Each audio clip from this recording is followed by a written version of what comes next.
మరి దినము కూడిక ఏర్పాటు చేయబడిన ఉద్దేశము మీకు క్లుప్తంగా వివరించి తర్వాత దేవుని వాక్యంలో మనము వాక్యం వినట్లుగా వాక్యంలో ప్రవేశిస్తాం.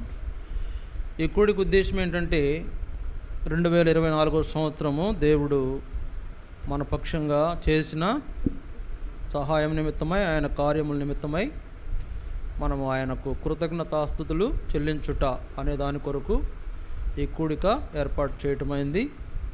మరి నేను ప్రకటన చేసి ప్రతి గృహంలో గృహ కూడిక కలిగి ఉండండి అని చెప్పినప్పుడు ఎవరు ముందుకు రాలే.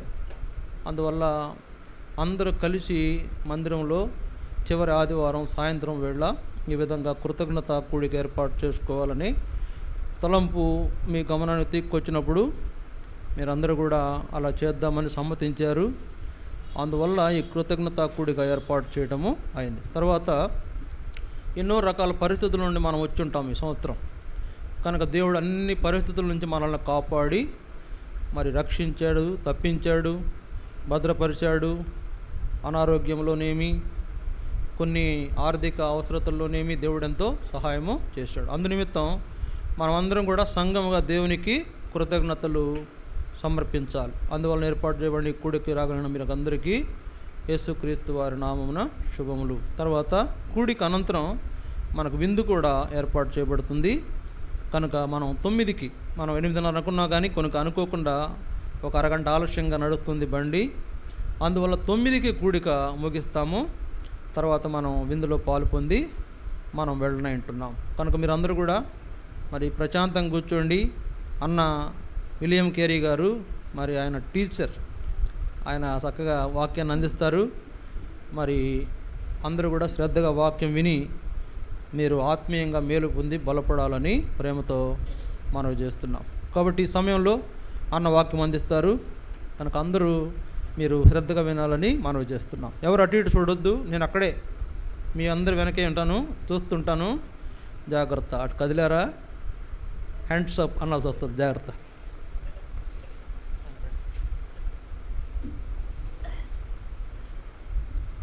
మంచిది. మీ అందరికీ మన రక్షకుడైన యేసుక్రీస్తు ప్రభు వారి నామములో శుభములు, వందనాలు తెలియజేస్తున్నాను. ఏదో సామెత చెప్తారు తెలుసు కదా, పేరు గొప్ప ఊరి దెబ్బని. తెలుసా పేరు గొప్ప ఊరి దెబ్బ. ఆయన అట్లా చెప్పాడు. ఇప్పుడు పేరు టీచర్లమే కానీ ఏం చెప్పలేము, మా వాళ్ళు ఏం కాదు. కాబట్టి అలాగే చెప్తుంటారు. నా రోజు మాట్లాడుతున్నాను ఎక్కడో చోట దేవుని కృప వల్ల. ఈరోజు ఏదో ఒక మీటింగ్ ఉంటుంది, అందువల్ల గొంతు కూడా పోయింది. సరే, చాలా మంచిది. ఒక వర్తమానం కొరకు మనం ఒక వాక్యం మనం చదువుకుందాం. కీర్తనలు 135వ కీర్తన, Psalms 135, page number 523 in Old Testament. In Old Testament page number 523, Psalms chapter 135, 1-21 we shall read correspondingly. మనం మార్చి చదువుదాం. 1 నేను, 2 మీరు. త్వరగా చదువుదాం. ఈ అధ్యాయము చెప్పాలని నేను ఆశపడుతూ వచ్చా. కాబట్టి 135వ కీర్తన 1వ వచనం నేను చదువుతున్నా. యెహోవాను స్తుతించుడి, యెహోవా నామమును స్తుతించుడి, యెహోవా సేవకులారా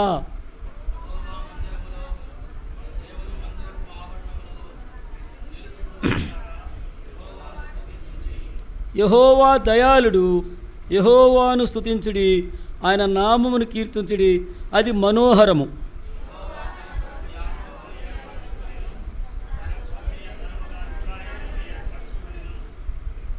యెహోవా గొప్పవాడనియు మన ప్రభు సమస్త దేవతల కంటే గొప్పవాడనియు నేనెరుగుదును.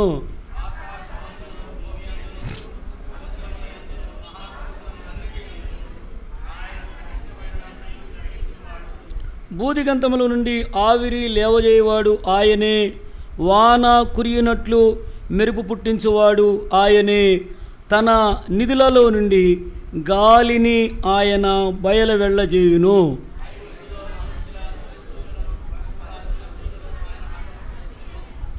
ఐగుప్తు నీ మధ్యను ఫరో ఎదుటను అతని ఉద్యోగస్తుల ఎదుటను ఆయనే సూచక్రియలను మహత్కార్యములను జరిగించెను.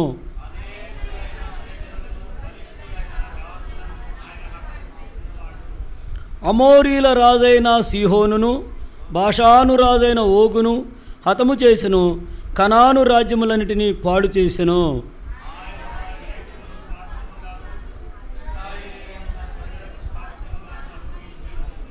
యెహోవా నీ నామము నిత్యము నిలుచును, యెహోవా నీ జ్ఞాపకార్థమైన నామము తరతరములుండును.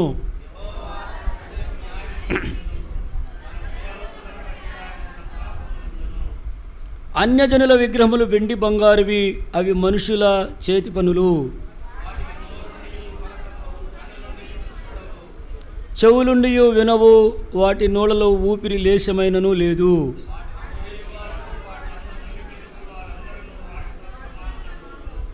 ఇశ్రాయేలు వంశీయులారా యెహోవాను సన్నుతించుడి, అహరోను వంశీయులారా యెహోవాను సన్నుతించుడి.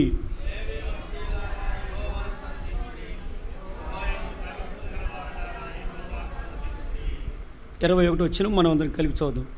యెరూషలేములో నివసించు యెహోవా సియోనులో నుండి సన్నుతించబడును గాక, యెహోవాను స్తుతించుడి. చదవబడిన లేఖన భాగం ప్రభు మన సహాయం చేయను గాక. చిన్న ప్రార్థన చేసుకుని ప్రారంభించండి. ప్రేమగల మా ప్రియ పరలోకపు తండ్రి, కృపా సత్య సంపూర్ణమైన దేవా, మీ స్తోత్రాలు. ఇంతవరకు పాటల ద్వారా మీ నా మహింపరుచుకున్నారు. అంతకుముందు జరిగిన సువార్తలో సహాయపడుతున్నారు. తిరిగి ప్రభా సంఘముగా సావాసముగా ప్రభా మరి ఈ సంవత్సర కాలమంతా మీరు చేస్తూ వచ్చిన ప్రతి విధమైన మేలు ఆశీర్వాదములకై కృతజ్ఞతాస్తుతులు చెల్లించే దాని కొరకు సంఘముగా ఏర్పరచబడిన ఈ కృతజ్ఞత కూడికను బట్టి నీ స్తోత్రాలు. ఇక్కడ పరిచయం చేసిన ఈ దాసుడు ప్రియ సహోదరుడు ఎమరాళం బర్దను బట్టి సిస్టరు బిడలు అలాగే మా ప్రభా బాధ్యత కలిగిన వారు సంఘములో ఉన్నటువంటి అందరిని బట్టి వందనాలు. ఈ సాయంకాలం రాగలిగిన మా ప్రియులైన వారందరిని బట్టి వందనాలు. అలాగే సహోదరుడు రమేష్ని సంఘముగా మా ప్రభా కుటుంబంగా మీరు తీసుకొచ్చినందుకు ఈ స్తోత్రాలు. ప్రభా నీ సన్నిధిలో నిలబడిన దాసుడు ఒట్టి బలహీనుడు, నిష్ప్రయోజకుడైన దాసుడు, ఒట్టివాడు మట్టివాడు కనుక ప్రభా ఏం బోధించాలో నీ ప్రజలు ఏం ఆసక్తి కలిగి ఉన్నారు ఎరిగిన దేవుడు, హృదయాంతరాళములు ఎరిగిన దేవుడు కనుక ప్రభా మీరే ఆశను తీరుస్తారండి. ప్రభా ఒట్టివాడను మట్టివాడను ప్రభా నన్ను ఒకసారి జ్ఞాపకం చేసుకో. పరలోక సింహాసనం నుంచి కావలసిన మాటలు మీరు అనుగ్రహించండి. ప్రభా బలహీనులను, నిష్ప్రయోజకులను, బుద్ధిహీనుడను, జ్ఞానహీనుడను, మతిమరుపు కలిగిన వాడిని, ఎన్నో బలహీనతలు నీ ప్రజల ముందు నిలబడడానికి ఒక్క యోగ్యత అర్హత లేదని ఒప్పుకుంటూ వస్తున్నాను. కనుక ప్రభా మీరే జ్ఞాపకం చేసుకోమని కావలసినటువంటి మాటలు నీ ప్రజలకు అందిస్తురమ్మని, పరిశుద్ధాత్మదేవా మీరే వాక్య పరిచర్య చేసి సహాయం చేస్తురమ్మని, దృశ్య అదృశ్య శక్తులను పన్నాగములను నజరేసు నామంలో విశ్వాసంతో బంధిస్తున్నాం. సహాయం చేస్తురండి. నీ మాటలు ఎందుకు లక్ష్యముంచగలుగుతూ సాయం చేయి. వినగలిగిన చెవులు, అర్థం చేసుకోగలిగే మనసు ప్రతి ఒక్కరు దయచేస్తురండి. ఆయన చంటి బిడ్డలను, వృద్ధులను మీ యొక్క సన్నిధిలో మీ యొక్క వశములో ఉంచుకోండి. నిద్ర మత్తు మగత లేకుండా చేయండి. అలాగూ లైటింగు, మైకు, కరెంటు సమస్తమును మీ ఆధీనం ముందు మీ స్వాధీనం ఉంచుకుని సాయం చేస్తున్నామని నన్ను మమ్మలను మీ యొక్క ప్రశస్త రక్త ప్రోక్షణగా తెచ్చుకుంటూ మా ప్రభు రక్షకుడైన యేసు ప్రభు వారి నామములో ప్రార్థించి స్తుతించి వేడుకొనుచున్నాము తండ్రి, ఆమేన్. మంచిది. మరి అన్న చెప్పినట్లుగా టైము 8:30 అయిపోయింది. అరగంటలో నేను ముగించడానికి ప్రయత్నము చేస్తా. కాబట్టి ఇక్కడ మనం చదువుకున్నటువంటి ఈ అధ్యాయము ఒక ఆజ్ఞతో ప్రారంభిస్తున్నాడు. ఒక ఆజ్ఞ. ఏంటి ఆజ్ఞాపిస్తున్నాడంటే ఏమని ఆజ్ఞాపిస్తున్నాడు? ఫస్ట్ వచనం ఏమనుంది? యెహోవాను అంటే ఇట్ ఈస్ ఎ కమాండ్, ఒక ఆజ్ఞ. యెహోవాను స్తుతించండి, ప్రజలారా యెహోవాను స్తుతించండి, సేవకులారా యెహోవాను స్తుతించండి, సంగమా యెహోవాను స్తుతించండి, చిన్నబిడ్డలారా యెహోవాను స్తుతించండి, పురుషులారా స్త్రీలారా పెద్దలారా అందరూ యెహోవాను స్తుతించండి. ఇట్ ఈస్ ఎ కమాండ్, ఒక ఆజ్ఞ. కాబట్టి ఆజ్ఞతో ప్రారంభించాడు, ఆజ్ఞతోనూ ముగించాడు. చివరి మాట కూడా ఏం రాయబడింది? యెహోవాను స్తుతి. అదే మాట ఉంది లాస్ట్లో కూడా. కాబట్టి ఈ అధ్యాయం అంతా కూడా ఆజ్ఞాపిస్తూ ఉన్నాడు. ఆజ్ఞతో ప్రారంభించి ఆజ్ఞతో ముగిస్తూ ఉన్నాడు.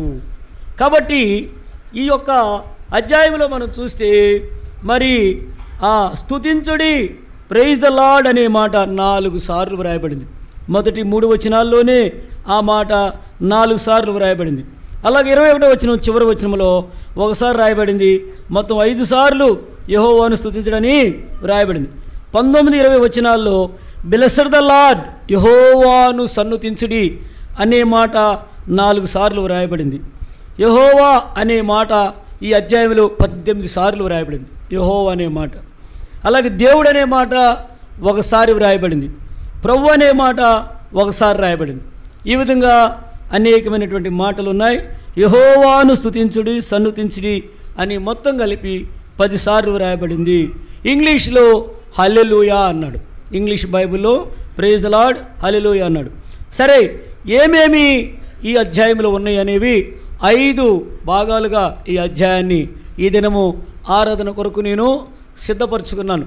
ఈ సంవత్సరం యొక్క చివరి ప్రభు దినములు మనము ప్రభు సన్నిధిలో ఆరాధించాలని నేను ప్రార్థించి, ప్రభువా చివరి ఆదివారం కొరకు నాకు వర్తమానం దయచేయమని ఆరాధన వర్తమానం కొరకు ప్రభువుని అడిగినప్పుడు ఈ అధ్యాయం దేవుడు నాకు ఆలోచన పుట్టించాడు. ఏంటి 135వ కీర్తన దేవుడు మనసులో చెప్తున్నాడని చెప్పని దాన్ని చదివా, చాలాసార్లు చదివి అధ్యయనం చేసినప్పుడు దేవుడి దినము ఉదయకాలం ఆరాధనకి చాలా సహాయపడుతూ వచ్చాడు. కాబట్టి మరి ప్రభు చిత్తాన్ని బట్టి ఈ దినము గుణదల షాలేములో ఆరాధించాము. అక్కడ వాక్య పరిచర్కి వెళ్ళాము. అక్కడ ప్రభు వాడుకుంటూ వచ్చాడు. కాబట్టి ఈ అధ్యాయం 5 విషయాలు 5 భాగాలు చేశాము. 5 భాగాలు త్వరగా మనం చూసుకుని ప్రభుని ఆరాధన చేద్దాం. 1 నుంచి 4 వచనాలు ఒక భాగం చేయబడింది. ఏంటంటే ఈ 4 వచనాల్లో the Lord is our God, ఈ చూస్డ్ us, అంటే ప్రభువు మన దేవుడు. ప్రభు ఎవరంట? మన దేవుడు. ఆయన మనలను ఎన్నిక చేసుకున్నాడు. మాట్లాడదు చిన్నపిల్లలు. ఎన్నిక చేసుకోవటం అంటే ఏర్పరుచుకోవటం. మనందరికీ తెలిసినట్లు ఇజ్రాయేలీలలో అనే జాతిని ప్రభువు దేవుడు ఏర్పరచుకున్నాడు. ఎలా ఏర్పరచుకున్నాడు అని మనం చూస్తే మనందరికీ తెలుసు. ఇందులో క్రొత్తదనం ఏమీ లేదు. అబ్రహాముని పిలిచాడు. అబ్రహాముని బట్టి ఇస్సాకు, ఇస్సాకును బట్టి యాకోబు, యాకోబుని బట్టి సంతానాన్ని దేవుడు ఏర్పరచుకున్నాడు. కాబట్టి ఆ దినాలలో అక్షరార్థంగా భౌతికంగా వారిని తనకు స్వాస్యముగా, తనకు స్తోత్ర రూపముగా, తనకు పరిచర్య చేసేవారిగా, తనకు యాజకులుగా, తనకు బలులర్పించేవారిగా, తన సన్నిధిలో పరిచర్య చేసేవారిగా ఇశ్రాయేలీలను దేవుడు ఏర్పరచుకున్నాడు. ఇప్పుడు ఈ అంత్యకాలంలో మనలను ప్రభువు ఏర్పరచుకున్నాడు. వారిని ఒక జనాంగముగా, వారిని ఆయనకు కావలసిన వారిగా ఏర్పరచుకుంటే ఇప్పుడు ఈ అంత్యకాలములో, ఈ చివరి దినాలలో ఈ లోకములో ఉన్నటువంటి అనేక మంది అన్య జనాంగముల మధ్యలో నుంచి మనలను ప్రభువు ఆయన కొరకు ఏర్పరచుకున్నాడు. ఆనాడు అబ్రహాము కాలం నుంచి మనం చూస్తూ వస్తే ప్రపంచంలో ఎన్నో దేశాలు, ఎన్నో జాతులు, ఎంతోమంది ప్రజలు ఉన్నప్పటికీ దేవుడు ఒక జాతిగా, ఒక దేశముగా, ఒక ప్రజగా వారిని ఏర్పరచుకున్నాడు అన్యులలో నుంచి. అలాగే ఈనాడు కూడా ఈ గ్రామములో, ఈ ప్రాంతములో, ఈ దేశంలో, లోకములో ఎంతోమంది అన్యులు ఉన్నారు. అన్యులు ఎక్కువ ఉన్నారా, మనం ఎక్కువ ఉన్నామా? అన్యులే ఎక్కువ. 90% మంది అన్యులు ఉన్నారు. 10% మందే దేవుని పిల్లలు ఉన్నారు. మళ్ళా 10%లో కూడా ఆయన స్వరక్తిని సంపాదించినటువంటి బిడ్డలు ఇంకా 1% ఉంటారు. మిగిలిన 9% నామకార్థ క్రైస్తవులు.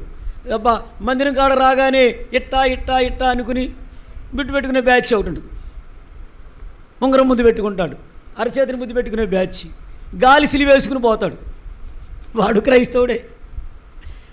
ఇలాంటి బ్యాచ్ ఎక్కువ. కొబ్బరికాయలు కొట్టి, అగరొత్తులు వెలిగించి, కొండకు పోయి తలనీలాలు ఇచ్చుకుని ఈ బ్యాచ్ అంతా కూడా క్రైస్తవులే. అదేమనంటే మేము కూడా క్రైస్తవులు అంటే ఏమనుకుంటున్నా, మా తాత ముత్తాతలు కానీ క్రైస్తవులం చెప్పుకుంటారు. చెప్పుకోవటమే కానీ చేసేటువంటిది లేదు. ఏం చెప్తున్నాడు?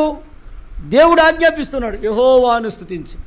దేవుని స్తుతించరా మా ప్రభు, మహానాయన మహాప్రభు. ఒరే నీ బ్రతుకు మారాలంటే యేసు ప్రభుని స్తుతించు, యేసు ప్రభుని అంగీకరించండి. ఇవేమీ చేయడు. సిలివేసుకుంటాడు, ముద్దు పెట్టుకుంటాడు, దండం పెట్టుకుంటాడు, వాడి దారిని నడిపోతాడు. వచ్చేద్దా? పరలోక రాజ్యం వచ్చేస్తా? మోక్షం వచ్చేస్తుందా? తరతరాలుగా క్రైస్తవులను పెట్టుకుంటే ప్రయోజనం ఉందా? లేదు. ఆయన ఏర్పరచుకున్నటువంటి ప్రజలలో మనము చేరాలి. ఆయన వాళ్ళని ఏర్పరచుకున్నాడు. ఈనాడు ఇశ్రాయేలీలు నేటికి ఉన్నారు. ఎప్పుడు అబ్రహాము ఎప్పటి వాడు? నిన్న మొన్నటి వాడా? యేసు క్రీస్తు ప్రభు వారికి దాదాపు 2000 సంవత్సరాలకు ముందున్న వ్యక్తి. ఇప్పుడు యేసు ప్రభు వారు వచ్చి ఎన్ని సంవత్సరాలండి? 2024 చెప్పండి. 2024 సంవత్సరాలు. ఈ 2024 సంవత్సరాలకి ప్లస్ 2000 సంవత్సరాలు కలపండి. ఎప్పుడు మొత్తం ఏమంత అవుతుంది? 4024 సంవత్సరాలు. అబ్రహాము అప్పటివాడు. భూమి మీద ఇన్ని దేశాలు లేవు, ఇన్ని ఖండాలు లేవు, ఎలాంటి అభివృద్ధి లేనే దినాలలో ఒక వ్యక్తిని దేవుడు ఏర్పరచుకున్నాడు. ఆ వ్యక్తి అబ్రహాం. అలాంటి అబ్రహాము ద్వారా వచ్చినటువంటి సంతానం 4000 సంవత్సరాలుగా భూమి మీద ఉనికి కలిగి ఈనాటికి మన మధ్యన ఇజ్రాయేల్ దేశము ఉంది. మనం చూస్తున్నాం. మనం ఇప్పుడు ఇజ్రాయేల్ దేశం ఉంది. బెంజమిన్ నెతన్యాహు అనేటువంటి ఆయన ప్రధానంగా ఉన్నాడు. చుట్టూ 7 దేశాలతో వారు యుద్ధం చేస్తున్నారు. ఈనాటి వరకు కూడా ఒక్క దేశం వారిని గెలవాల. ఒక్క దేశం, even single country cannot defeated the country of Israel because they are the children of the Lord. దేవుని పిల్లలు కాబట్టి behind them the God is warring. వాళ్ళ తరపున ఆయన వెనుకుండి యుద్ధం చేస్తున్నాడు. మొన్న మధ్య బెంజమిన్ నెతన్యాహు ఆ యొక్క అదేంటది ఐక్యరాజ్య సమితిలో మాట్లాడడానికి వెళ్ళాడు. ఆ మాట్లాడడానికి వెళ్ళిన రోజున ఆయన ప్రసంగం ఏంటంటే రోమాలు నిక్కబొడిసినవి. ఎంత ప్రసంగం చేస్తూ వచ్చాడంటే, ఎప్పటి నుంచి మేము బయలుదేరాం, మా ఉనికి, మా ప్రయాణం, మా పితరుడు అబ్రహాము నుంచి నేటి వరకు భూమి మీద ఉన్నాం. మాతో పాటు యుద్ధాలు చేసిన వాళ్ళు ఎవ్వరు భూమి మీద నామరూపాలు లేరు. మా దేవుడు చాలాసార్లు చెప్పాడు అన్నమాట. మా దేవుడు the lord of our God is all mighty, is the living lord. ఆయన సజీవుడని దేవుడని, సర్వశక్తిమంతుడి దేవుడని సర్వసభ్య సమావేశం ఐక్యరాజ్య సమితిలో చెప్తుంటే వెంటంటే నరాలు పొంగిపోయినాయి నాకు. అసలు ఎంత హ్యాపీ ఫీల్ అయిపోయామంటే, ఎన్నిసార్లు విన్నానో ఆ ప్రసంగాన్ని, ఎన్నిసార్లు ఆ ప్రసంగం బట్టి పట్టాలని ట్రై చేశా. అంత దేవుడు, అలాంటి దేవుడు మన దేవుడు. అలాంటి దేవుని కలిగినటువంటి జనాంగాన్ని ఈనాడు భూమి మీద అబ్రాము వారసుల్ని, అబ్రాము సంతానాన్ని, అబ్రాము పిల్లల్ని, అబ్రాము యొక్క సంబంధించిన వాళ్ళందరినీ ఈనాడు మనం చూస్తున్నాం. ఇది భూ సంబంధమైంది. మనలను ఆయన ఏర్పరచుకున్నాడు. పేతురు రాసిన మొదటి పత్రిక 2వ అధ్యాయము 9 వచ్చిన ఒక మాట చూడండి. ఒక మాట చదివి సహాయం చేయండి. పేతురు రాసిన మొదటి పత్రిక 2వ అధ్యాయము ఒక్క మాట ఉంటుంది అక్కడ.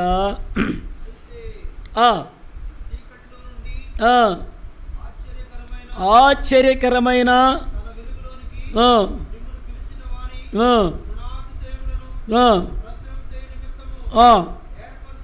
చాలు. ఏ వంశం అంట? చెప్పండి, ఆ మాట మీరు చెప్పండి. ఏర్పరచబడిన వంశం, chosen dynasty, chosen people, chosen royal children, ఏర్పరచబడిన రాజవంశం. ఎక్కడనుందా? రాజులు ఉన్నారు, కులాలు ఉన్నాయి, రకరకాల కులాలు ఉన్నాయి. యేసు క్రీస్తులో ఒక కులం ఉంది.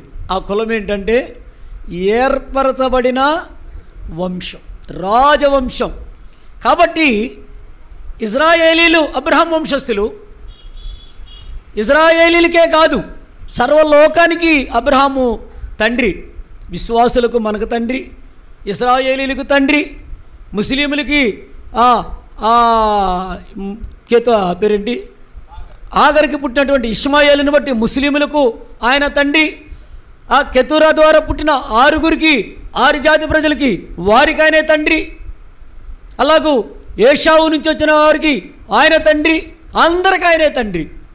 కానీ మన తండ్రి ఎవరంటే సాక్షాత్తు దేవాతి దేవుడు.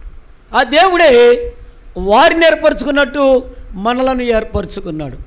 వారికి ఒక రాజ్యం ఇచ్చినట్లుగా మనకు ఒక రాజ్యం ఇచ్చాడు.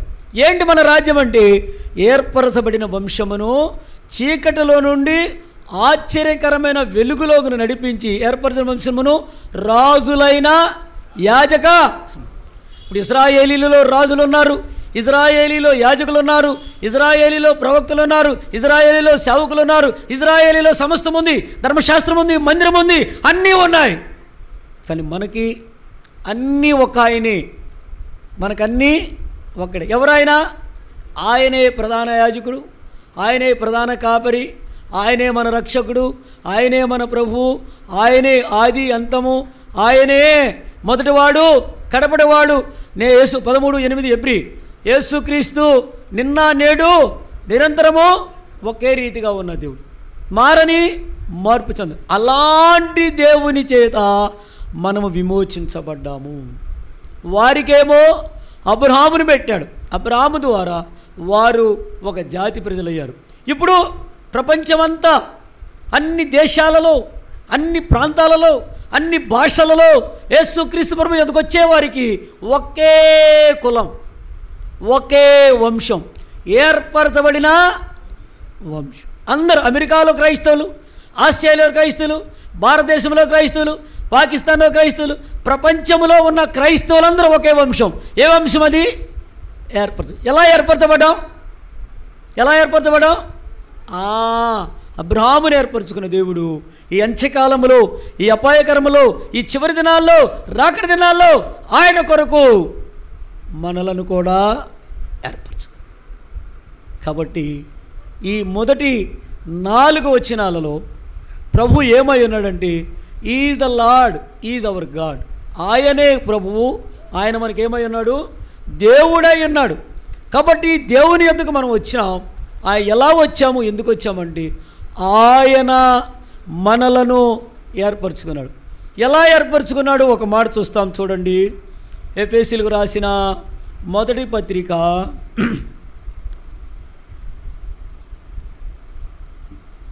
4-6 వచనాలు కలిసి ఉన్నాయి. మధ్యలో ఒక మాటను చూడండి. తన చిత్త ప్రకారమైన దయాసంకల్పము చొప్పున యేసుక్రీస్తు ద్వారా తనకు కుమారులనుగా స్వీకరించుటకై మనలను ముందుగా తన కోసము నిర్ణయించుకొని, మనము తన ఎదుట పరిశుద్ధులమును నిర్దోషులమునై ఉండవలెనని జగత్పునాది వేయబడక మునిపే ప్రేమ చేత ఆయన క్రీస్తులో మనలను ఎప్పుడంటండి, చెప్పండి, ఎప్పుడు ఏర్పరచుకున్నాడు? భూమికి పునాదులు లేవు, భూమి లేదు, ఆకాశము లేదు, కనిపించే సూర్యచంద్ర నక్షత్రాదులు లేవు, ఈ కంటికి కనిపించేది ఏది లేనప్పుడు మనం ఉన్నామంట. ఎక్కడున్నాం? క్రీస్తు యేసులో, ఆయనలో ఉన్నాం. ఇప్పుడు యేసు ప్రభు వారు భూమి మీద ఉన్నప్పుడు ఆయనని దావీదు కుమారుడా అని పిలిచారు. తెలుసా తెలీదా? పిలిచారా, పిలవలేదా? దావీదు కుమారుడు అని పిలిచారు. ఇప్పుడు దావీదుకి యేసుప్రభు వారు కుమారుడా? యేసుప్రభు వారు ఎప్పుడు? దావీదెప్పుడు? యేసుక్రీస్తు ప్రభు వారికి 1000 సంవత్సరాల ముందు. మరి ఆ దావీదుని పట్టుకుని యేసుప్రభు వారు కుమారుడిగా అభివర్ణిస్తున్నారు అంటే, ఆ వంశములో, ఆ జాతిలో, ఆ యోధావారి ఆ గోత్రములో పుట్టాడు. అందువల్ల ఆయన అలా పుడతాడని ఆయన ముందుగానే ప్రవక్తల నోట ఆయన పలికించాడు. అందువల్ల దావీదు కుమారుడా అని ఆయన పిలిచారు. ఇప్పుడు మనలను యేసు ప్రభు వారి కుమారులుగా, బిడ్డలుగా మనం పిలవడానికి కారణం ఏంటంటే, ఎప్పుడు యేసుక్రీస్తు ప్రభు వారు, ఎప్పుడు దావీదు, వీళ్ళిద్దరి మధ్య 2000 సంవత్సరాలు, దాదాపు 3000 సంవత్సరాల గ్యాప్ ఉంది. అయినప్పటికీ ఆయన్ని అలా పిలిచారు. ఇప్పుడు మనల్ని కూడా దేవుడు ఎప్పుడు ప్రభువు, ఎప్పుడు దేవుడు, ఎప్పుడు సృష్టి, ఆ సృష్టి కంటే ముందు మనం ఆయనలో ఉన్నామంట. ఎంత ఆశ్చర్యకరమైన మాట ఇది! ఆయనలో మనం ఉన్నాం.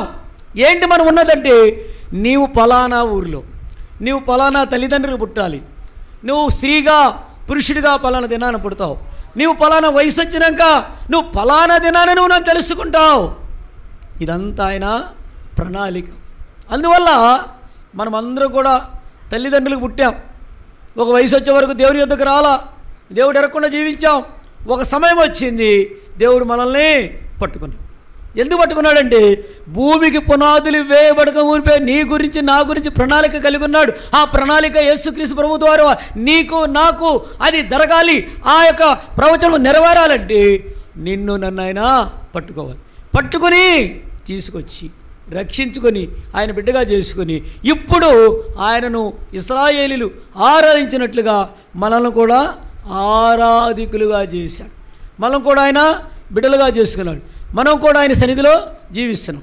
ఈ విధంగా దేవుడు సృష్టికి కనిపించేటువంటి ఈ సృష్టికి ముందే మనల్ని ఏర్పరచుకున్నాడు. అందువల్ల మనము దేవుళ్ళను ఇంకా చాలామంది ఉన్నారు మన చుట్టూ, అనేక మంది మన ప్రియులు, మన తోటివారు, మన ఇరుగు పొరుగు వారు, మన రక్త సంబంధులు, మన తోబుట్టువులు, మన బంధువులు, మన కుటుంబస్తులు, మన స్నేహితులు, ఎంతోమంది ఇంకా లోకంలో దేవుని యొద్దకు రాని వారికి ఉన్నారు. వారి విషయంలో కూడా దేవుని చిత్తం ఉంది, వారి విషయంలో దేవుని ప్రణాళిక ఉంది. ఒకరోజు వారు కూడా వస్తారు. ఈ ప్రయాస 2024 సంవత్సరం వరకు ఈ మహానాడు ప్రాంతంలో అనేక మార్లు ఈ ప్రాంతంలో సువార్త ప్రకటించాం.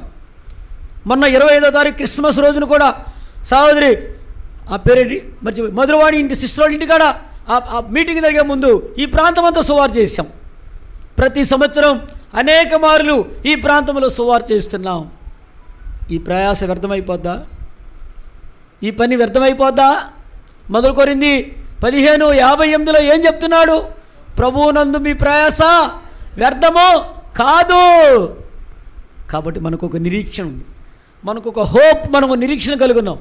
ఏంటా నిరీక్షణ అంటే ఈ ప్రాంతంలో ప్రజలను దేవుడు రక్షిస్తాడు, ఈ ప్రాంత ప్రజలు దేవుడు ఆశీర్వదిస్తాడు, ఈ మందిరానికి వస్తారు, మనతో కూడా కలిసి వారు కూడా ఆరాధిస్తారు. అది మన నిరీక్షణ. అందుకోసమే ఈ రాజ్య వీధుల్లో ఈ హిందూ దేశము ఈ యొక్క అన్యుల మధ్య ఈ సువార్త తీసుకుని పోతున్నాం.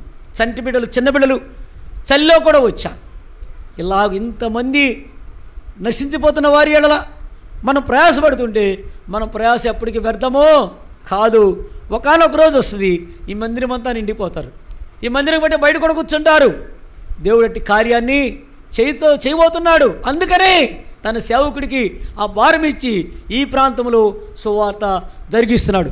కారణం ఏమిటంటే జగతుత్పత్తికి మునిపే మనల్ని ఏర్పరచుకున్నట్టు దేవుడు వారిని కూడా ఏర్పరచుకున్నాడు. వారికి ఒక టైము. అందుకే చెప్తాడు, ప్రసంగిలో చెప్తాడు కదా, ఆ ప్రసంగి 3లో ఏం చెప్ 3లోనా సూర్యుని కింద జరుగు ప్రతిదానికి సమయము సమయం వస్తుంది. మన పని మనం చేసాం, సువార్త ప్రకటించి విత్తనాలు చల్లాం, విత్తనాలు చల్లాం, అయిపోయింది మన పని. Our purpose is served, our duty is అయిపోయింది, మనం చేసాం. ఇంకా చేయాల్సింది ఎవరు? ఆయన చేయాలి. మనం చేసాం, ప్రభువా చేసాం, నీ పని నువ్వు చేయి. ఆయన చేస్తాడు. ఒక్కొక్క మొక్క మొలకెత్తుది, ఒక్కొక్క చెట్టు పెరుగుద్ది, వృక్షం అవుద్ది, ఫలాలు వస్తాయి. మనం దేవుని చిత్తమై ఆశిస్తే మరలా కొన్ని సంవత్సరాల తర్వాత ఈ పిలిపి ప్రార్థన మందిరం పెద్ద మందిరం అవ్వాలి. అనేక మంది ఈ మందిరంలోకి వచ్చి ఆరాధించాలి. అందుకోసమే ఈ ప్రయాస. కాబట్టి ఇశ్రాయేలీని ఏర్పరచుకున్నాడు, మనలను కూడా ఏర్పరచు. మన దేవుడు ఎలాంటి వాడంటే ఆయన వద్దకు వచ్చే వారిని చెప్పండి, పూర్తి చేయండి, ఎంత మాత్రమును బయటికి త్రోసి. కాబట్టి మనం రమ్మని ఆహ్వానిస్తున్నాం. అందుకని యేసుక్రీస్తు ప్రభువు ఏం చెప్తున్నాడంటే, నా యొద్దకు రండి, కమన్ టు మీ, నా యొద్దకు రండి, I will give you peace, నీకు శాంతి సమాధానం ఇస్తా, నా యొద్దకు వచ్చే వారిని త్రోసివేయను, కమ్ రండి అని చెప్తుంటే మన దగ్గరికి రావటం. కొంతమంది ఏం చెప్తారంటే, నువ్వు అక్కడికి పోండి, ఎక్కడ పోండి అని చెప్తారు. అక్కడికి పోతారు, ఆ ఊళ్ళో తాయితీ కడతారంట, మహిమ ఉందంటే అక్కడ పోతారు. పోయిన వారం నేను కొండపల్లి పరిసరికి వెళ్తే ఆ దారిలో ఒక ఆయన తాయితీలు కట్టి ఆయన ఉన్నాడు. నేను బండి వేసుకుని వెళ్తుంటే చాలామంది లైన్గా ఉన్నారు. ఏంటబ్బా ఇంత లైన్గా ఉన్నారు, ఏంటి ఏమైనా పెన్షన్లు పంచుతున్నారా ఏంటంటే ఒకటి వచ్చి మరి పెన్షన్లకి ఇక జనం ఉండేది పొద్దున పూట. తీరా చూస్తే అక్కడ ఒక ఆయన తాయిత్తు కడతా, అక్కడ బోర్డు ఉంది, తాయిత్తులు ఓరిని తాయిత్తు నాశనంగా. ఈ తాయిత్తుల కోసం ఎక్కడెక్కడి నుంచో తెల్లారిపాటికి పడతా లెగుస్తూ వస్తున్నారు. కాబట్టి ప్రియులారా, ప్రజలు ఎలాంటి వాళ్ళు అంటే మహిమ కావాలి, తెల్లారిపాటికే మారిపోవాలి, తెల్లారిపాటికే ఓవర్ నైట్ కోటీశ్వరులు కావాలి, తెల్లారిపాటికి రోగాలు రావాలి, తగ్గిపోవాలి, తెల్లారిపాటికే దీవెన కావాలి, ఆశీర్వాదం కావాలి. ఇలాంటి మాయలు మంత్రాలు యాకోబులో మంత్రం లేదు, తంత్రం లేదు, దేవునిలో లేదు. కాబట్టి ప్రియులారా, మన దేవుడు ఎలాంటి వాడంటే భూమికి పునాదులు వేయబడక మునిపి నిన్ను నన్ను ఎరిగి ఉన్నాడు. నిన్ను నన్ను ఎరిగి ఉన్నాడండి. నువ్వు ఎలా ఉంటావో, నీ బతికేంటో, నీ కథ ఏంటో, నీ స్టోరీ ఏంటో మొత్తం తెలుసు ఆయన. నీ ఆది అంతమును ఆదిలోనే చెప్తాడు దేవుడు. నువ్వెప్పుడు తెస్తావు ముందే చెప్తాడు, రాశాడు ఆయన. కాబట్టి మన దేవుడు ఎలాంటి వాడు అంటే సర్వజ్ఞుడు. ఆయన నిన్న నేడు ఏకరీతిగా ఉన్నాడు. అబ్రహామును పిలిచాడు, ఇప్పుడు మనతో కూడా మనం పిలిచాడు. మన దేవుళ్ళలో మార్పు లేదు. ఒకవేళ మీకు అర్థమవుతుందో లేదో, బైబిలు అబ్రహాము కాలంలో ఉన్న దేవుడు వేరు, ఇప్పుడున్న దేవుడు వేరు అనుకుంటున్నారేమో. మోసపోకండి. మన దేవుడు ఒక్కడే. ఆదామును సృష్టించిన దేవుడు, అబ్రహామును పిలిచిన దేవుడు, మోషేని పిలిచిన దేవుడు, దావీదుని ఇలాగూ రాజులను, ప్రవక్తలను అందరినీ పిలిచిన దేవుడు, మన పితరులను పిలిచిన దేవుడు, మనల్ని పిలిచే దేవుడు ఒక్కడే. మన దేవుడిలో మార్పు లేదు. మన దేవుడు 3, 4, 50, 100, 3 కోట్ల 33 కోట్లు కాదు. మన దేవుడు ఎవరు? ఒకే ఒక్కడు, ఒక్కడైనటువంటి దేవుడు. కాబట్టి ఆ దేవుడు వారిని పిలిచినట్లుగా మనల్ని కూడా పిలుస్తూ ఉన్నాడు, మనల్ని కూడా ఏర్పరచుకుంటూ వచ్చాడు. కాబట్టి ఆ యెరూషలేములో వారిని ఏర్పరచుకొని, వారికి ఒక మందిరం, వారికి ఒక యాజకులు, వారికి ఒక బలిపీఠం, వారికి బలులు, ధర్మశాస్త్రం ఎలా ఇచ్చాడు, ఇప్పుడు మనకు కూడా మనకొక బల్ల ఇచ్చాడు. బలిపీఠం మీద బలి పశువుని అర్పించినట్లుగా మన ప్రభువారే మన కొరకు ఆ శిలువలో బలియాగము చేయబడి ఆ బలి పశువుగా ఆయనే అయి ఆ బలి పశువు యొక్క శరీర రక్తాన్ని మనం తీసుకుంటున్నాం. అదే మన మధ్యలో ఉన్న బల్ల. కాబట్టి మనకు బల్ల ఇచ్చాడు, దేవుని మందిరం ఇచ్చాడు, దేవుని సేవకులు ఇచ్చాడు, దేవుని సంఘం ఇచ్చాడు, దేవుని సహవాసం ఇచ్చాడు. నిన్ను నన్ను ఏర్పరచుకొని ఆయన మందిరానికి నడిపించాడు. వాళ్ళకన్నీ ఉన్నాయి. వాళ్ళకి ధర్మశాస్త్రం ఉంది, సేవకులు ఉన్నారు, యాజకులు ఉన్నారు, బలులు ఉన్నాయి, అన్నీ ఉన్నాయి. మనకుంది పరిశుద్ధ గ్రంథం బైబిల్ ఉంది, మనకి సేవకులు ఉన్నారు, వాళ్ళ కొడుకులు ఉన్నాయి, ప్రభు బల్ల ఉంది, ఆరాధన ఉంది. అన్నింటి మించి మనకు దేవుడు ఉన్నాడు. మనకేం తక్కువ? కాబట్టి ఇశ్రాయేలీలు ఎలాంటి వారు, మనం కూడా అలాంటి వారు. వారికి భూ సంబంధమైన రాజ్యం ఇచ్చాడు. మనకే రాజ్యం ఇచ్చాడు. కొలసీలు రాసిన పత్రిక, కొలసీ 1వ అధ్యాయము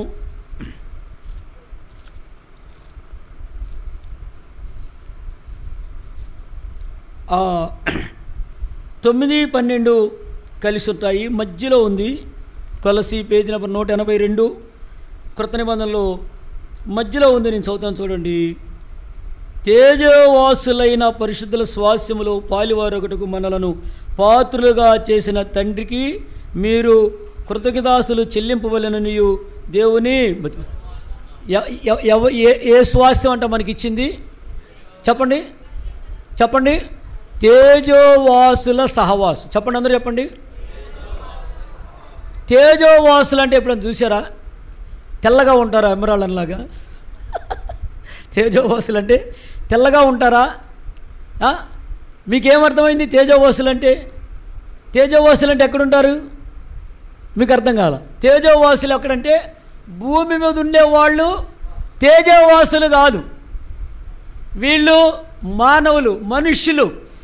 తేజోవాసులు అంటే పరసంబంధమైనటువంటి వారు, పరలోక సంబంధమైన వారు, పరలోకములో ఉండేటువంటి వారు. పరలోకములో ఎవరుంటారు చెప్పండి? మీకు అర్థమైనంత వరకు చెప్పండి. పరలోకంలో ఎవరుంటారు? యేసు ప్రభు ఉంటాడు, యెహోవా దేవుడు ఉంటాడు, పరిశుద్ధాత్ముడు ఉంటాడు, దూతలు ఉంటాడు. అంతేనా? మీ అవగాహన అంతేనా? ముగ్గురు ఉంటారా? తండ్రి కుమార పరిశుద్ధాత్మ ఉంటారా? పరలోక రాజ్యములు ఉండే దేవుడు ఒక్కడే. నువ్వు పరలోక రాజ్యం పోయినప్పుడు నీకు కనబడేది ఎవరంటే యేసుక్రీస్తు ఒక్కడే కనబడతాడు. తండ్రి ఉండడు, పరిశుద్ధాత్ముడు. ఆ మర్మము నీకు అర్థం కాదు. వారు ముగ్గురు ఉంటారు. కావాలంటే వేరవుతారు, కావాలంటే ఒక. నేనును నా తండ్రియు ఏకమై ఉన్నామని మీకు తెలీదు. మనకు అర్థం కాదు ఆ మర్మం. మనమైతే తండ్రి కుమార పరిశుద్ధాత్మ అని చెప్తాం, కానీ పరలోక రాజ్యానికి పోతే నీకు కనిపించేది ఎవరంటే యేసు. ఎందుకని? యేసుక్రీస్తు నీ కోసం వచ్చాడు, నీ కోసం ఆయన తన ప్రాణాన్ని అర్పించాడు. నీకు ఆయనే తెలుసు. నీకు యెహోవా దేవుడు తెలీదు, పరిశుద్ధాత్ముడు నీకు తెలీదు. నువ్వు చూసేది, నువ్వు వినేది, నువ్వు చెప్పేది, నువ్వు అనిపించేది, నువ్వు చెప్పే సువార్త ఏమిటంటే ఆ యేసుక్రీస్తు గురించి మాత్రం. కాబట్టి యేసుక్రీస్తు ప్రభువారు ఒక్కడే ఉంటాడు. కాబట్టి ప్రియులారా, దేవుడు ఒక్కడే, దేవునికి మానవునికి మధ్యవర్తియు ఒక్కడే, ఆయన క్రీస్తు యేసను అన్నారు. కాబట్టి దేవుడు ఒక్కడే, ముగ్గురు కాదు. కాబట్టి పరలోకం నుండి ఎవరంటే దేవుడు, తర్వాత చెప్పండి, మాట్లాడేంటి? అర్థం కావట్లేదా? కొంచెం వ్యర్థంగా ఉందా? అర్థం కాకపోతే వ్యర్థం అవుద్ది. ముగించనా? ఆమెనన్నా? ఎవరుంటారు దేవుడితో పాటు? అది ఇప్పుడు కొంచెం ఛార్జ్ అయింది బ్యాటరీ. దేవదూతలు ఉంటారు. ఎవరుంటారు? దేవదూతలు. మొన్న కాదు, చాలా సంవత్సరాల క్రితం అమెరికాలో ఉండేటువంటి నాసా, నార్త్ అమెరికన్ సైంటిస్టు వాళ్ళు ఈ నక్షత్రాల దూరాన్ని కొలుస్తున్నారంట. అబు అనేటువంటి టెలిస్కోప్ ద్వారా నక్షత్రాల దూరాన్ని కొలుస్తున్నారు. ఒక స్టేజీకి వచ్చేటప్పటికి, ఒక పాయింట్ కాడికి వచ్చేటప్పటికి అక్కడ ఒక పెద్ద ఆజానుబాహులైన మనుషులు కనపడ్డారంట. సరే, ఈ నక్షత్రాలను కొలిసేవాళ్ళు ఆ కనపడిన వారిని కొలిశారు, కనపడినటువంటి మనుషుల్ని కొలిశారు. ఎన్ని అడుగులు ఉన్నారంట? 80 మీటర్లు ఉన్నారంట. ఎంత? 80 మీటర్లు ఉన్నారు. వాళ్ళు ఎవరో మీరు చెప్పాలి నాకు. ఇటువైపున రెక్క ఉంది, ఇటువైపున రెక్కలు ఉన్నాయి. ఒక్కొక్క రెక్క 50 మీటర్లు ఉన్నాయి. ఇటు 50 మీటర్లు, ఇటు 50 మీటర్లు. ఇలాంటి రెక్కలు 6 ఉన్నాయి. 6 రెక్కలు ఉన్నాయి. ఒక్కొక్క రెక్క పొడవు 50 మీటర్లు. మనిషి ఎత్తు 80 మీటర్లు. 2 రెక్కలతో కళ్ళు కప్పుకున్నారంట, 2 రెక్కలతో కాళ్ళు కప్పుకున్నారంట, 2 రెక్కలతో ఎగురుతున్నారంట. ఇది వాళ్ళు సైంటిస్టులు కనిపెట్టి గూగుల్లో పెట్టారు. చూడండి, సెర్చ్ చేసుకోండి కావాలంటే. నేనేం అబద్ధం చెప్పట్లా. అంటే దేవుని దగ్గర పరలోకములో ఉండే తేజోవాసులైనటువంటి దేవదూతలే 80 అడుగులుంటే నిన్ను నన్ను సృష్టించిన సృష్టికర్త యొక్క సైజ్ ఎంత? ఆయన ఎంతుంటాడో చెప్పనా? ఆకాశమున సింహాసనము, భూమి. అంటే ఆయన అక్కడ కూర్చుంటే ఆయన పాదాలు భూమి మీద ఉంటాయి. అంటే ఆయన ఎంతటి వాడు? ఆయన దగ్గరికి పోవాలంటే, అందుకని ఒక దైవజనుడు చెప్తూ వస్తే విన్నాను. ఏం చెప్పాడంటే, భూమి మీద నుంచి పరలోకానికి పోవాలంటే ఎక్కడి నుంచి అంటే చనిపోయి కాదు. మీకు పాయింట్ అర్థమైందా? చనిపోతే తెలిసిపోద్ది. కళ్ళు మూస్తే ఇక్కడ మూస్తే అక్కడ తెరుస్తాం, అది వేరు. బ్రతికుండగా మనం పరలోక రాజ్యం పోవాలంటేనంట సెకనుకి 3,15,000 కిలోమీటర్ల వేగంతో ప్రయాణం చేయాలంట. అంటే ఇప్పుడు కళ్ళు మూసి కళ్ళు తెరిస్తే ఎన్ని సెకండ్లు? 1 సెకను. అంటే 1 సెకనులో ఒక వాహనం 3,15,000 కిలోమీటర్లు వెళితే 500 సంవత్సరాలకి పరలోక రాజ్యం చేరుతామంట. ఎన్ని సంవత్సరాలకి? 500 సంవత్సరాలకి పరలోక రాజ్యం చేరతామని ఒక గొప్ప దైవజనుడు చెప్పాడు. అసలు నిమిషానికి 3,15,000 కిలోమీటర్ల వేగంతో పోయే వాహనం ఏముంది? సరే, ఏదో కనుక్కున్నాం. పిలిపి ప్రార్థన మందిరంలో ఎవరసలు కనుక్కున్నారు అనుకోండి. దానికి ఫ్యూయిల్ ఎట్లా?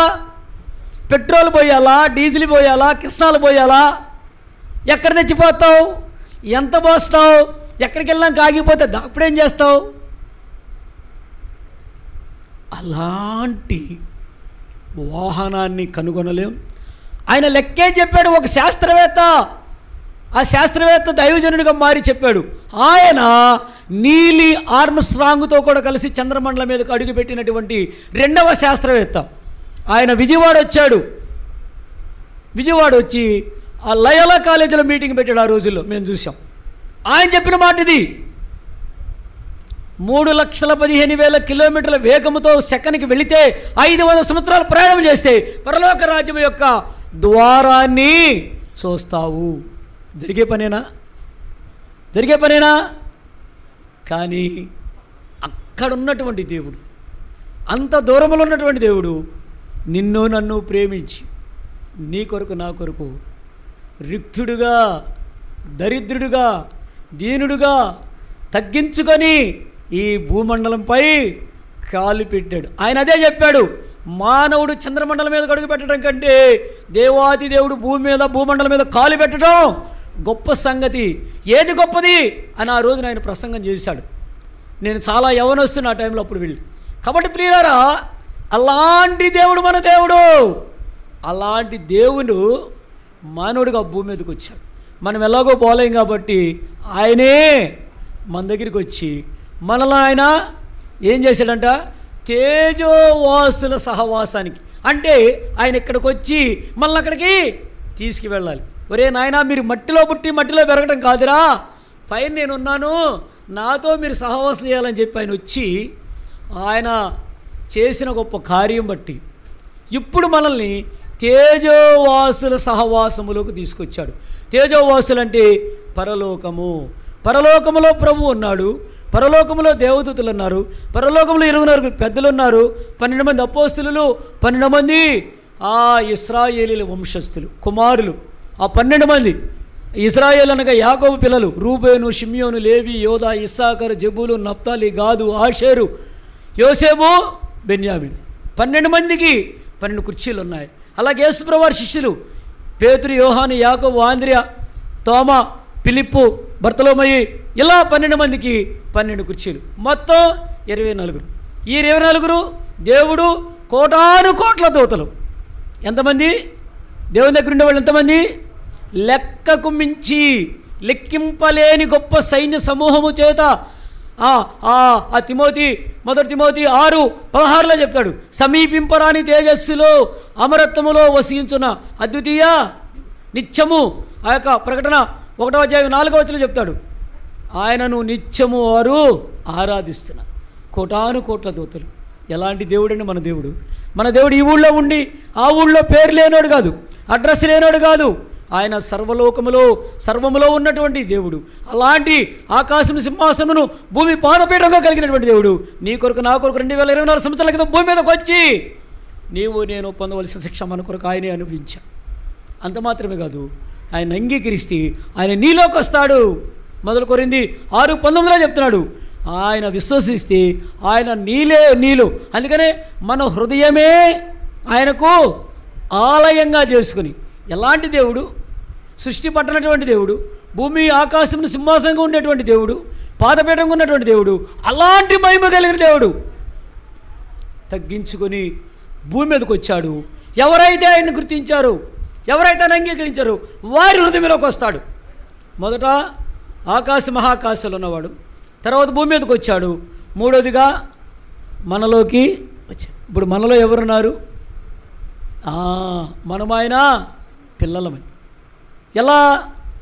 ఆయన రక్తము చేత మనలను మాట్లాడొద్దు దయచేసి, ముగిస్తున్నా, అయిపోయింది, టైం అయిపోయింది. నేను ఒకటే పాయింట్లో ఉన్నాను, 5 పాయింట్లు చెప్పాలనుకో, టైం లేదు. కాబట్టి మహాకాశాలు పట్టజాలని దేవుడు భూమి మీదకి వచ్చాడు.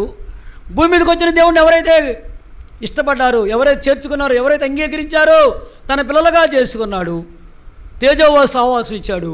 అలాంటి వారి హృదయములో ఆయన జీవిస్తాడు. అందుకే ఒక భక్తుడు ఒక పాట రాశాడు, హృదయమే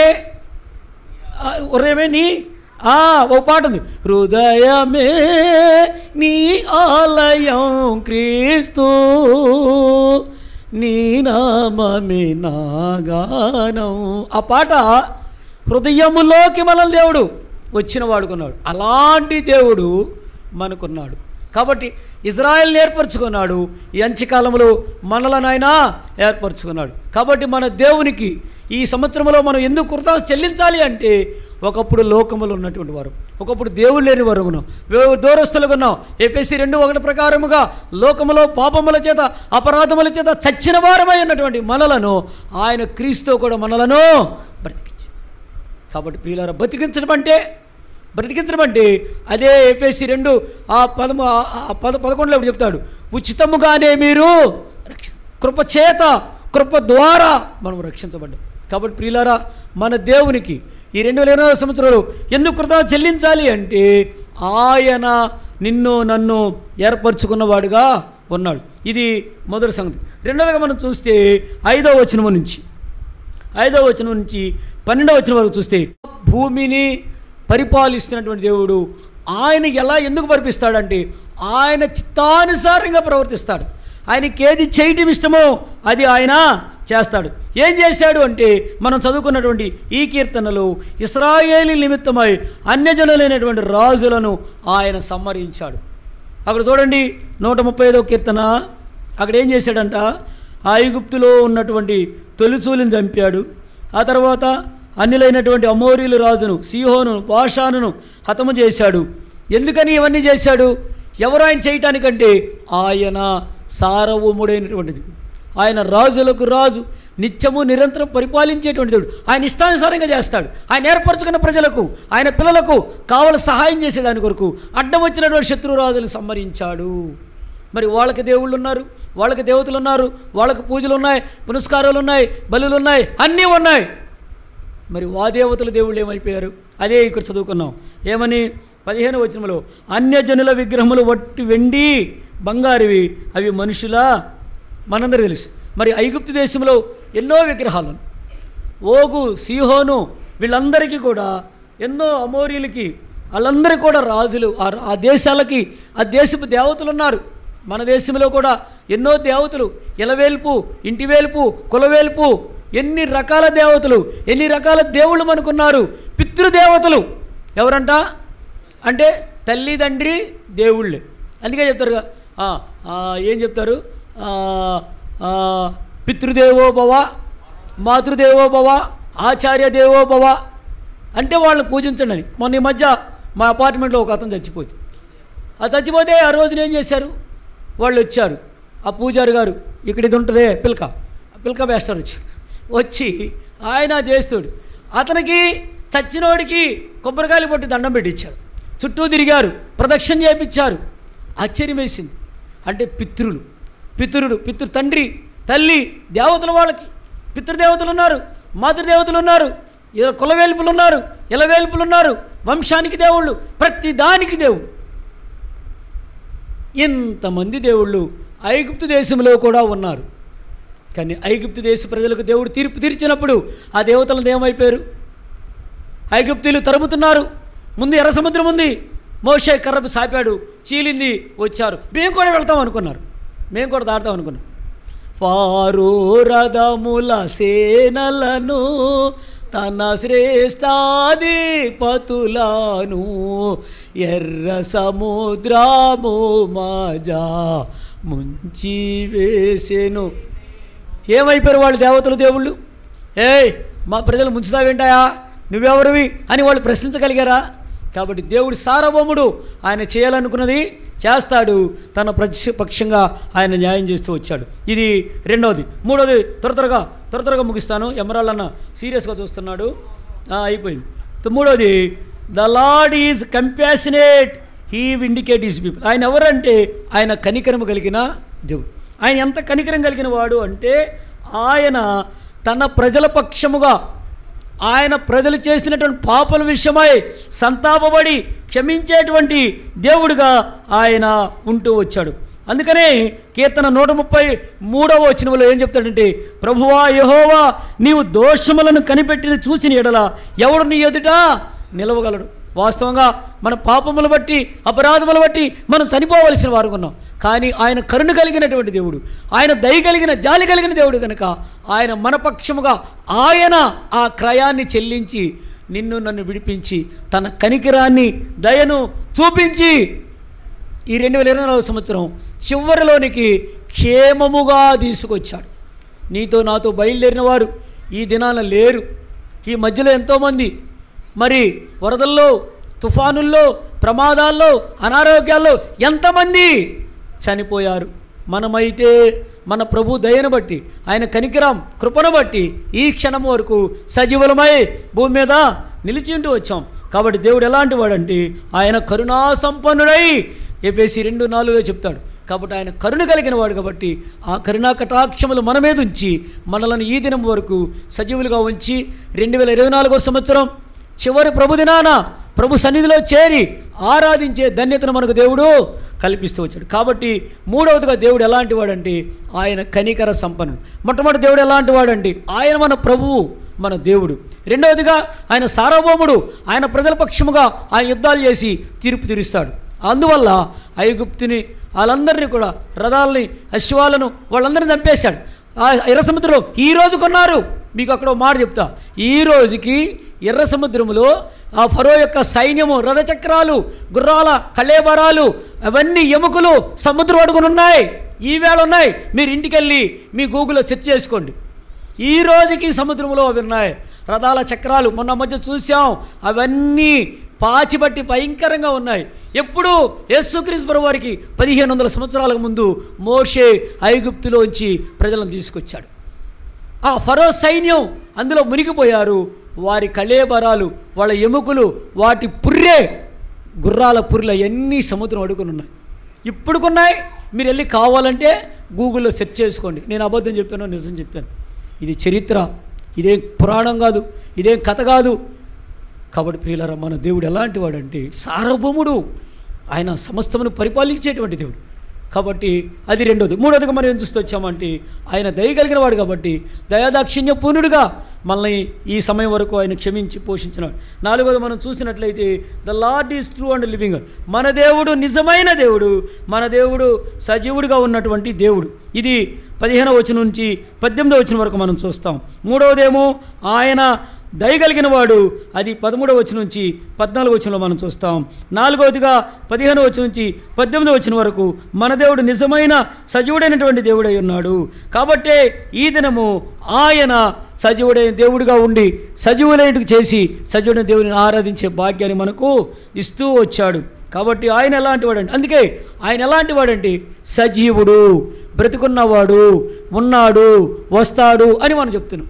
అందుకని కీర్తన 65:2 ఏం చెప్తాడు? ప్రార్థన ఆలకించువాడా సర్వశరీరులు నీ యొద్దకు. అంటే ఆలకిస్తున్నాడంటే ఆయన ఏంటి? వింటున్నాడు, ఆయన ఉన్నాడు, ఆయన వస్తాడు. అదే మనం చెప్తున్నాం. 2024 సంవత్సరాలుగా చెప్తున్న సువార్త ఏంటంటే ఆయన ఒకసారి వచ్చి వెళ్ళిపోయాడు, మరలా రెండోసారి రాబోతున్నాడు, ఆయన వస్తాడు. ఇది చాలామంది తెలియదు ఇంకా. కాబట్టి జకర్యా 14:4 చెప్పినట్లుగా ఆయన ఆ ఒలీవో కొండ మీదకి వచ్చి కాలు మోపినప్పుడు ఆ కొండ 4 భాగాలుగా విడిపోతే పెద్ద లోయ ఏర్పడుతుంది.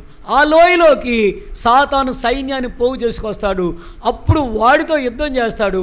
యుద్ధము చేసి వాడిని జయించి బంధించి 1000 సంవత్సరాలు పాతాళంలో పెడతాడు. ఆ 1000 సంవత్సరాలు భూమి మీద ప్రభువారు పరిపాలన చేస్తాడు. ఆ పరిపాలనలో మనం కూడా ఉంటాం. అది మన దేవుని యొక్క సజీవమైన స్థితి. కాబట్టి మన దేవుడు నిజమైన దేవుడు, సజీవుడు. చివరిది, ఆఖరిది, the Lord is be praised, is with us. ఆయన స్తుతి నొందదగిన వాడు. ఎందుకంటే ఆయన మనల్ని ఏర్పరచుకున్నాడు, మన పక్షంగా యుద్ధం చేస్తూ వచ్చాడు, ఆయన మన ఎలా కనికరం కలిగి ఉన్నాడు. ఆ తర్వాత ఆయన సజీవుడు, ఈ క్షణం వరకు మనల్ని సజీవులుగా ఉంచాడు. కాబట్టి ఇన్ని కారణాలు మన పక్షంగా చేసిన దేవుడిని ఈ 2024 సంవత్సరం చివరి దినమున, చివరి ప్రభు దినాన మనం ప్రభుని ఏం చేయాలంటే కృతజ్ఞతాస్తుతులు చెల్లించు. ఆయన ఏం కోరుకుంటున్నాడంటే నీ నుంచి, నా నుంచి కృతజ్ఞత. నిజమే ప్రభువా, నువ్వు మమ్మల్ని పోషించావు, కాపాడావు, అన్నపానములు ఇచ్చావు, ఆరోగ్యం ఇచ్చావు, ఆయుష్ ఇచ్చావు ప్రభువా, నీ కొందనాలను ఎంత సంతోషిస్తాడు. ఊరు చిన్న మాట నువ్వు ప్రభువా నీ స్తోత్రాలంటే సంతోషించే దేవుడు ఆయన. నీ బలులు, నీ అర్పణలు కోరుకోట్లా, నీ హృదయపూర్వకమైన ఆరాధన ఆయన ఇష్టపడుతున్నాడు.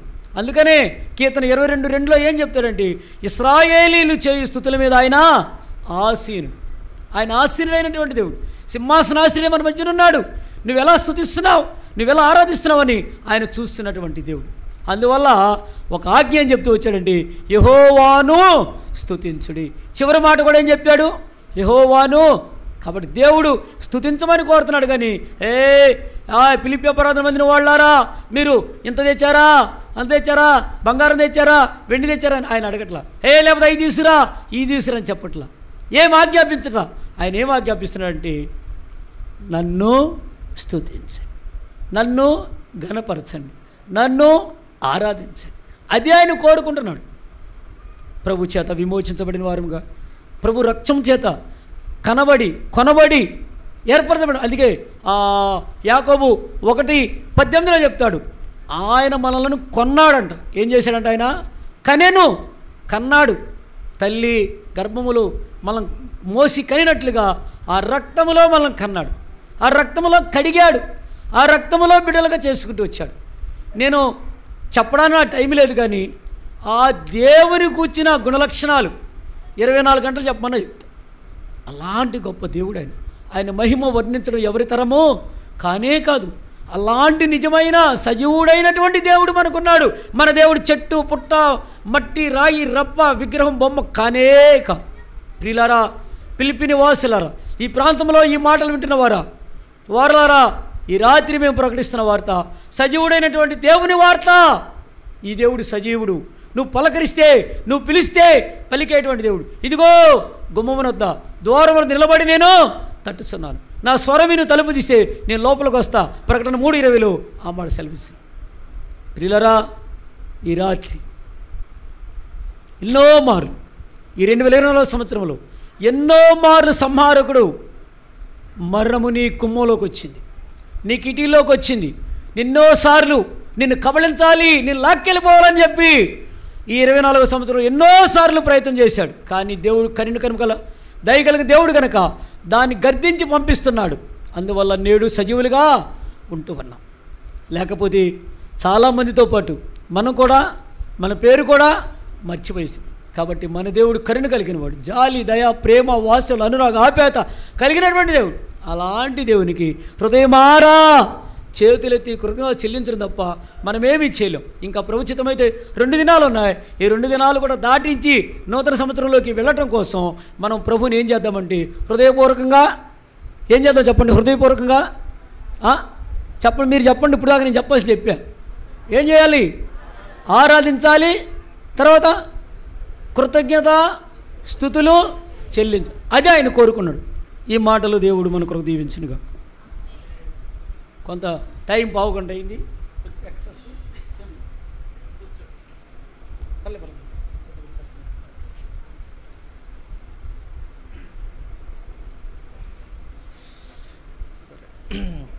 ఇప్పుడు మనము మరి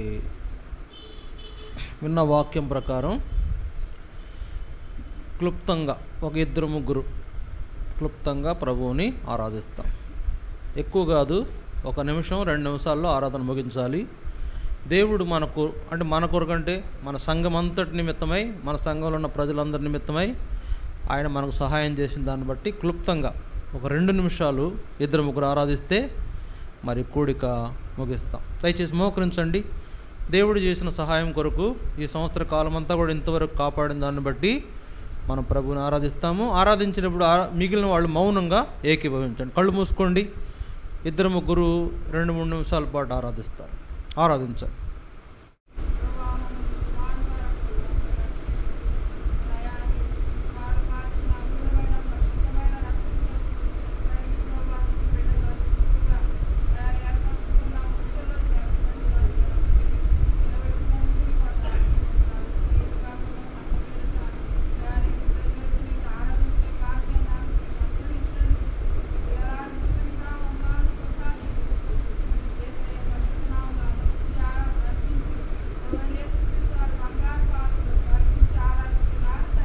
ఆమేన్.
ఆమేన్.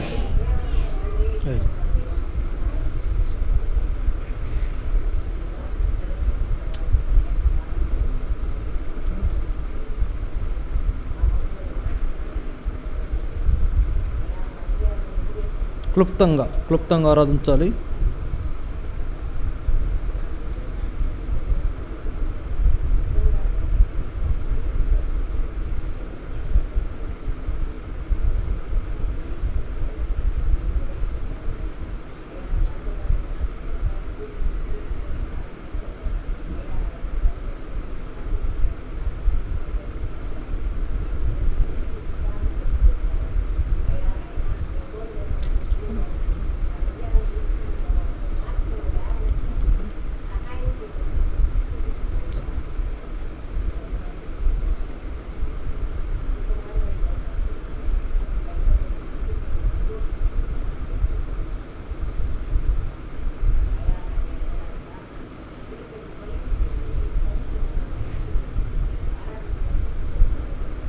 ఆమేన్.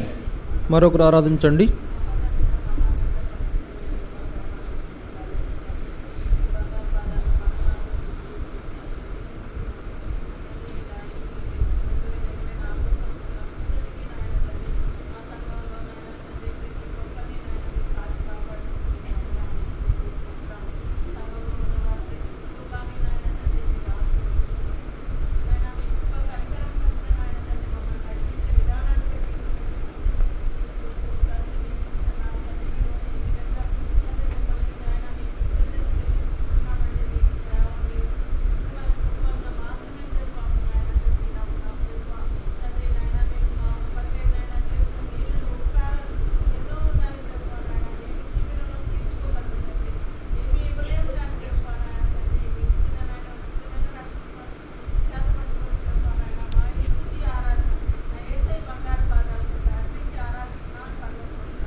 ఆమేన్. దయచేసి మరి రమేష్ గారు మన మధ్యన ఉన్నారు, దైవ సేవకులు. చివరి ప్రార్థన చేసి మరి కోడికను ముగిస్తారు. మన తర్వాత అందరం కూడా విందులో పాలు పొందనంటున్నాం.